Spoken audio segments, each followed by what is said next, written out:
Hey guys, Zoe here doing a video review, and this is of the Transformers Studio Series Leader Class The Fallen. Now, you've probably seen in one of my older stop motions, the Battle for the Matrix, that I've already got The Fallen, but not this one. That was way before Studio Series came out. And my original Fallen figure, I got that at the flea market back when it was still up. Now, like, stupid county is building a frickin' school over it, which, why? There's already enough schools down here. Anyway, you got the box right here. Yeah, it's windowless, but they should bring windows back.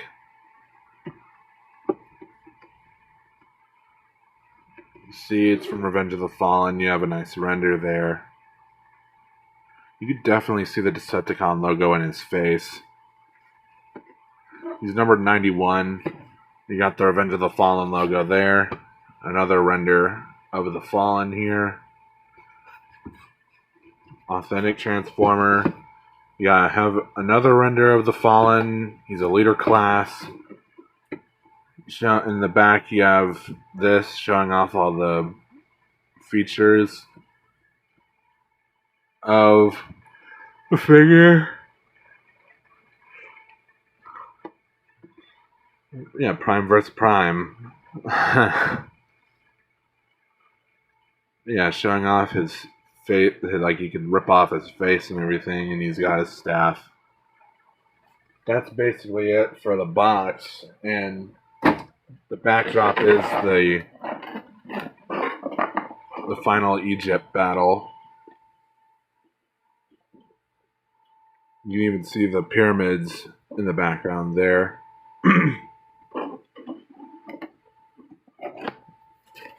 Yeah, that's really it for the packaging and stuff, so let's just get to the figure.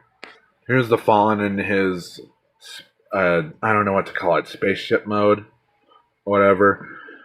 This is definitely one of the bigger and better Studio Series figures, especially when it comes to leader class.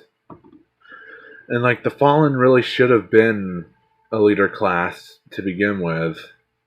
Like, he really should have been. Because, like, the original figure, like, it was one of the bigger Voyagers that had come out at that time, and just comparing it to Earthspark Bumblebee here, you see the jet mode is big. Even as big as Siege, Megatron, and Netflix Optimus. Or even bigger than that in terms of length and stuff.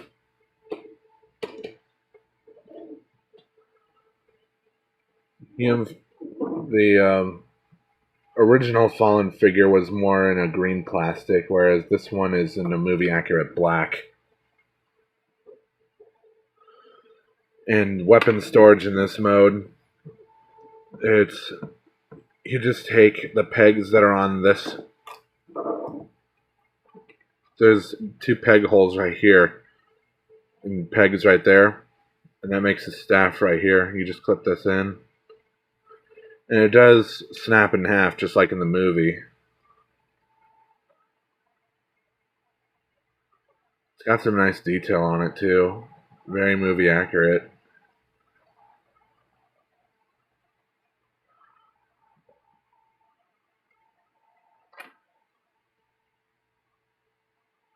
And yeah, he never transformed in the movie, but the engineering here is like a throwback to the original Revenge of the Fallen figure. You see his head is in there, and this part kind of acts as a thruster for the ship mode. And this does borrow elements from the original figure. Except you have these added struts here. So I don't really know what else to say about the ship mode, so let's just get to transformation.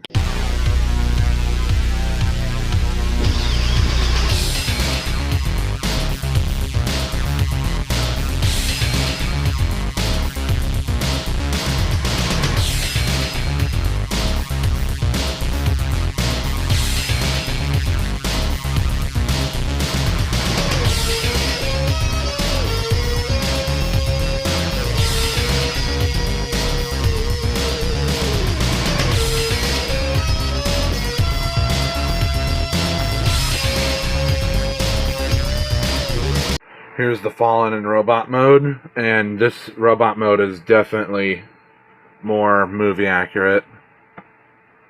And I also like how big it is. And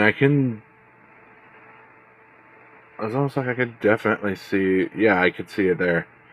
Prime vs. Prime definitely made a good point that these forearm pieces are like cast in clear plastic, but they are pretty thick pieces, so hopefully they don't break. Unlike a certain other figure that uses clear plastic bits, namely the 2007 Studio Series Bumblebee. The idea of that figure is not bad, but it's just like, Hasbro, stop with the clear plastic. It's like, especially on hinges, because it's like you're having the gold plastic syndrome problem all over again. Getting a quick zoom in on the face, you can definitely see how much more accurate that is. And just turn the light off real quick. He does have some nice light piping. I really like that. You do have some of that like molten lava effect that's throughout his body, but it could have been done better, honestly. For system, also, you also have, oops, don't want to spoil that yet.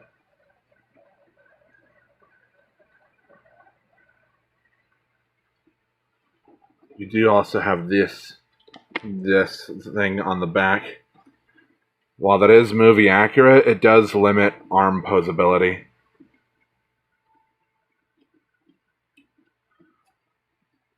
And also, you gotta press these in hard enough to get them plugged in completely. I do like the detail. Oh, I forgot this. You have to flip these out. But I do like the amount of detail, especially in his back here. And the original Fallen figure, the feet were spring-loaded. This time he has articulated toes. I never had the Hunt for the Decepticons figure, so I never got to experience that. While they did use the face gimmick from that figure, they didn't give him the articulated hands, which these are sculpted really nice. Just for a quick size comparison, you see him off screen. Here he is with Earthspark Bumblebee, and how he towers over him. The Fallen was one of the bigger characters in the Bayverse. Here's Optimus, which that's not too bad of a scale. I would dig out the Voyager, Fallen, and Sentinel Prime from the original movies, but I'm too lazy. Here he is with Megatron.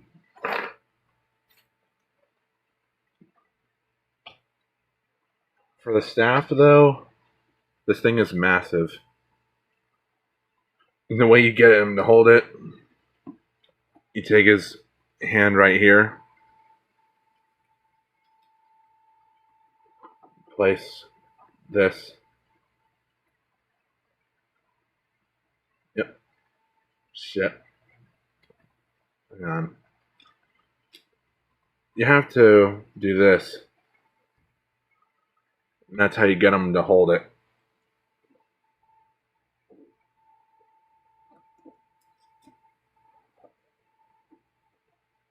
There he can be holding his staff.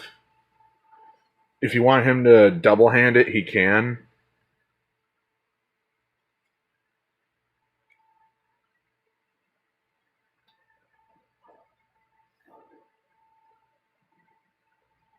Like there's that.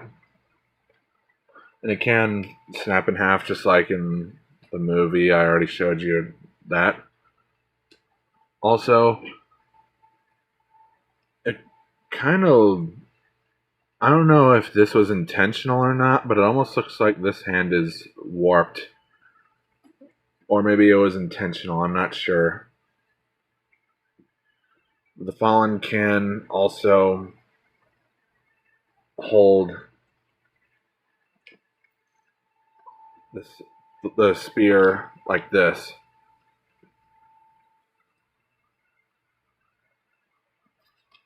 So there's that.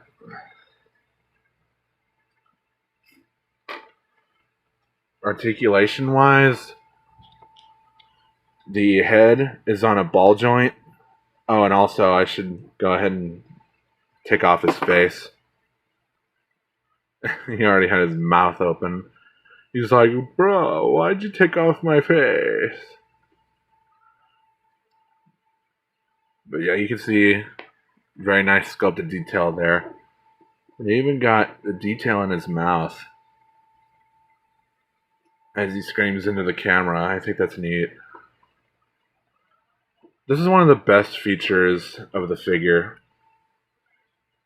And the light piping in this mask here, it's still there.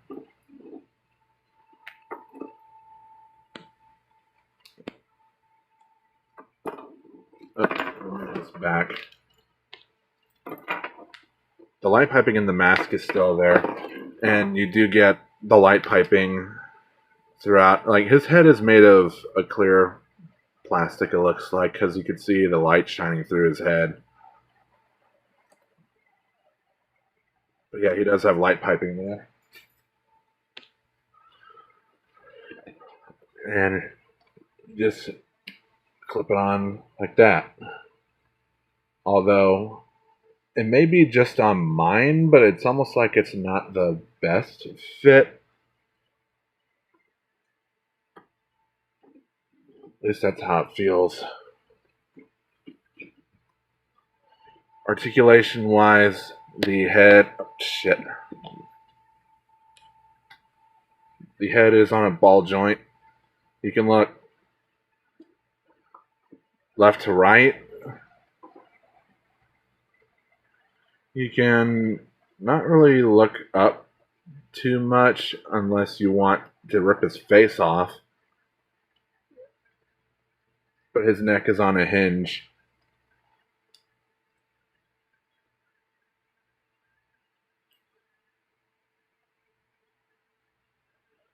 He can look down a little bit.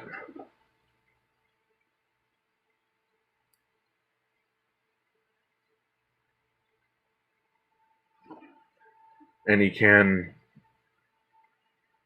turn his head a full 360 too. These struts here limit arm posability, but they do move out like this. And they're appropriately loose. But if you want to move the arms, like I recommend just holding them like this. And also here, you can see this part moves. Like it moves with it should move with the arm.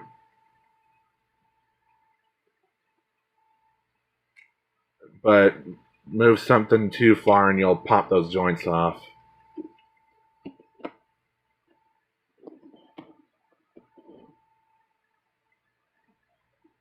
So in reality, he's meant to be stuck with gorilla arm syndrome.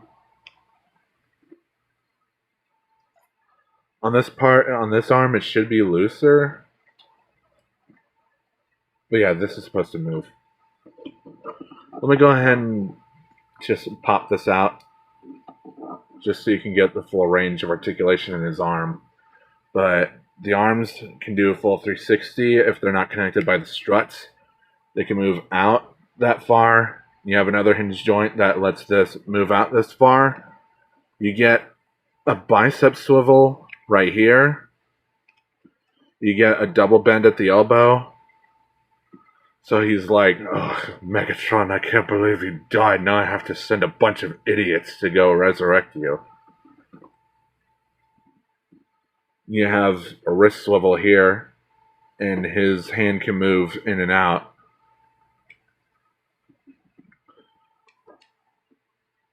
And you do have hinge joints right here, and multiple hinges right here. A ball joint and a ball joint here.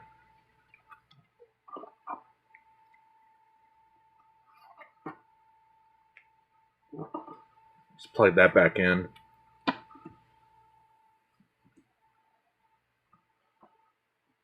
And just raise the arms.